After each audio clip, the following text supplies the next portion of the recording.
I want to go live to your leader, Sussan Ley, speaking in Albury. Let's have a listen. Not going to produce that outcome. So today, as I said, the Coalition Shadow Cabinet took the decision to oppose it. Would a future coalition government revoke the recognition of the Palestinian state? I want to make this very clear. We would never have made this decision.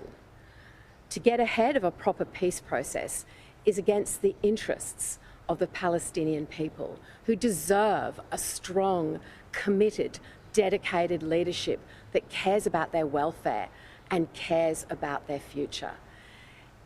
It makes no sense to recognise a Palestinian state when you have terrorists on the border of Israel who want to see Israel destroyed, when you have disarray amongst the leadership both in Gaza, of course, and in the West Bank.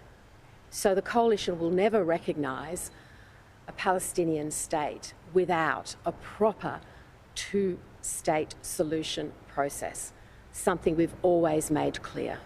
Do you agree a breakthrough is needed when neither Hamas nor the Netanyahu government will shift their position on the war in Gaza? Actions to recognise, actions such as the Australian government has taken today to recognise unilaterally a Palestinian state does one thing for the terrorists. It rewards them and it emboldens them.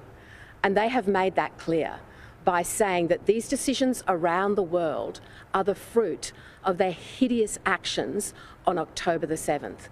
And that is to their shame.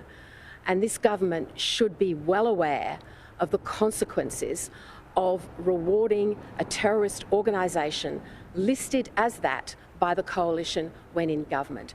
This is a hollow gesture from this Prime Minister.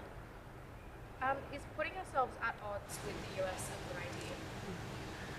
The US has made it very clear that steps by countries to unilaterally recognise a Palestinian state outside of a peace process actually put at risk the very peace that we all want to see.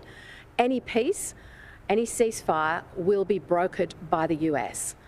And the US Secretary of State Marco Rubio has made it very clear that that is now at risk because of actions by countries around the world to take the same step that Australia has taken today. And by doing this, the Prime Minister breaks with our closest ally. Are you worried about a humanitarian crisis? Yes, we're all worried. We're worried about the suffering in Gaza. We want to see Gazans fed. We want to see the war end. We want to see hostages released from their entrapment in tunnels under Gaza where they've been since October the 7th, 2023. We all want to see the suffering end.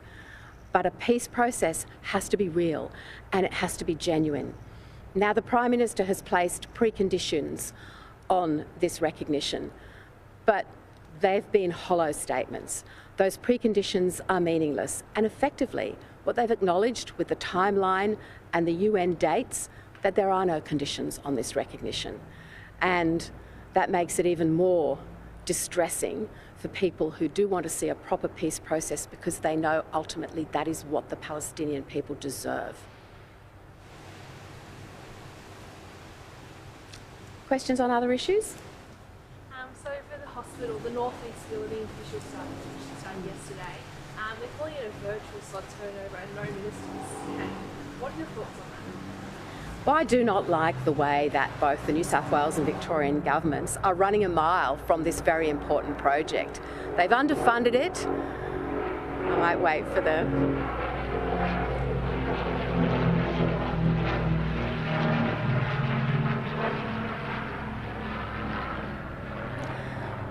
Both the New South Wales and Victorian governments are running a mile from this important hospital project.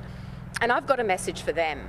They may be struggling with their budgets in Sydney and Melbourne, but we're struggling with our health service here on the border. And we deserve much better.